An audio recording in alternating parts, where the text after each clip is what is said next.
नमस्कार दोस्तों, जय जोहार। मैं कौशल तिवारी और भीनिया संझा में आपका स्वागत है। छत्तीसगढ़ के युवाओं के साथ छल करने वाला सबसे बड़ा घोटाला, भर्ती घोटाला CGPSC 2021 को लेकर अब विष्णुदेव साय सरकार की भूमिका को लेकर सवाल उठाए जा रहे हैं। इस पूरे प्रकरण में वित्त मंत्री ओपी चौधरी की भूमिका को लेकर भी अब संदेह व्यक्त किया जा रहा है कि आरोपियों को बचाने की पूरी कोशिश कर रही है। पूरे चुनाव के दौरान, यानी विधानसभा के चुनाव के दौरान PSC भर्ती घोटाला की खबर चरम पर था। इस मुद्दे को भारतीय जनता पार्टी ने जोर शोर से उठाया था और यहां तक कि देश के प्रधानमंत्री नरेंद्र मोदी ने भी इस भर्ती घोटाले को लेकर अपराधियों को कड़ी सजा देने की बात कही थी। PSC को भी इन्होंने कांग्रेस कमेटी का दफ्तर, PSC को कांग्रेस कमेटी का दफ्तर बना दिया। PSC परीक्षा में कांग्रेस के लोगों के बच्चे ही भर्ती किए गए।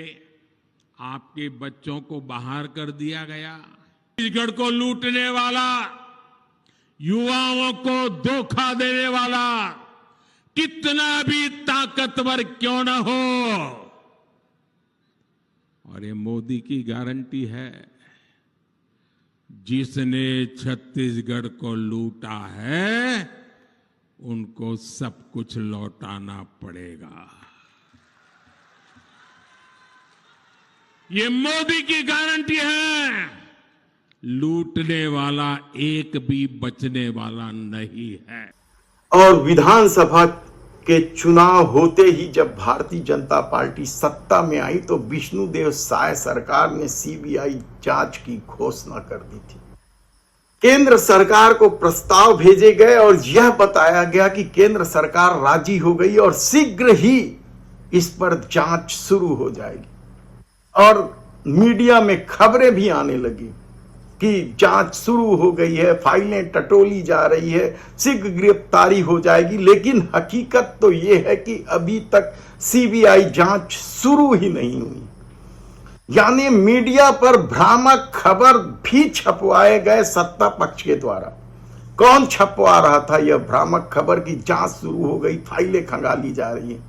यह कहना बेहद मुश्किल है, लेकिन भास्कर ने एक कदम आगे जाकर जिस तरीके से खबर प्रकाशित की थी उससे PSC असहज हो गई था और उसे खंडन तक करना पड़ा था।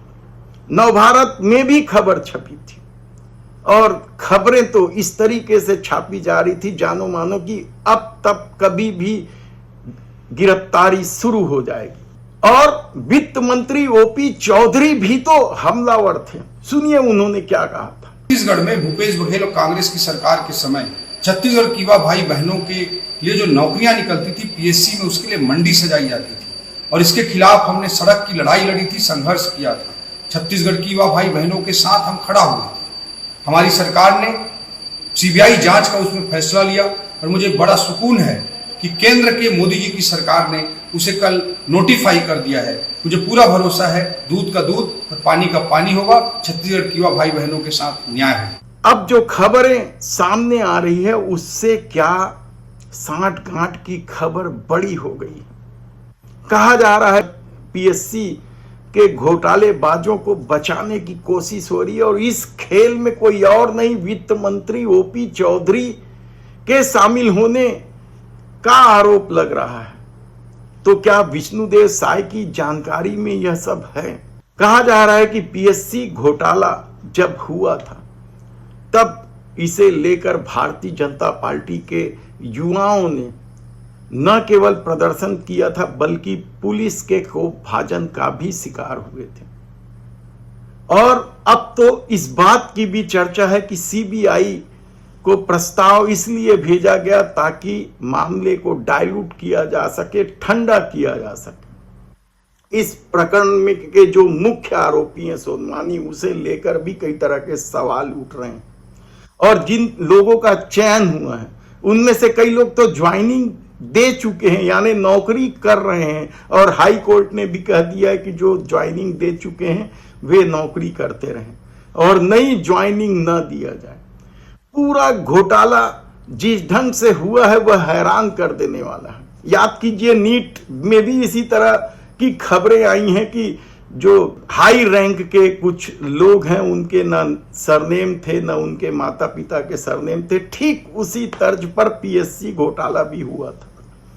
और नीट में भी जो बैठे हैं वो छत्तीसगढ़ के एक अधिकारी बैठे हैं, सुबोध सिंह। हमने बताया था कि सुबोध सिंह किस तरह के अधिकारी हैं। तो क्या अब पीएससी को लेकर नए सिरे से खेल हो रहा है? और इस खेल में जो नए अध्यक्ष हैं प्रदीप जोशी, वे भी क्या शामिल हो गए हैं? ऐसे कई सवाल हैं, हम आपको विस्तार से घटना बताते रहेंगे। लेकिन एक बात तो जान लीजिए कि जिस मामले को लेकर देश के प्रधानमंत्री ने पूरे चुनाव में भूपेश बघेल सरकार को घेरा था, उस मामले में यदि साठगांठ हो रही है, आरोपियों को बचाने की कोशिश की जा रही है, तो आप समझ सकते हैं कि मामला कितना गंभीर हो चुका है। और सीबीआई कब जांच शुरू करेगी, इसे लेकर भी किसी के पास कोई जवाब नहीं। तो क्या साठगांठ ऊपर स्तर तक हो गई है?